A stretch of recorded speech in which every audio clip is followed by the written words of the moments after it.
Paris ka, at the same time, para ka nasa New York, para ka ng ibang bansa, in one place lang.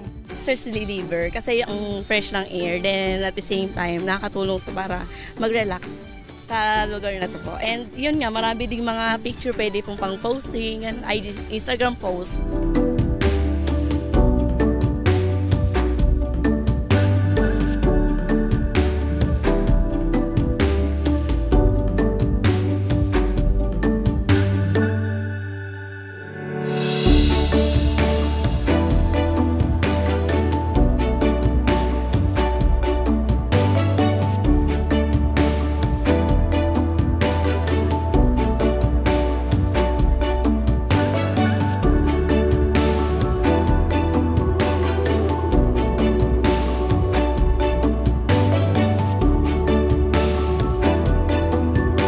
Ang aming goal po is ma-satisfy ang desire ng tao po na makita yung mga sikat sa tourist spot sa ibang bansa nang hindi po ganoon kalaki yung ginagastos po nila.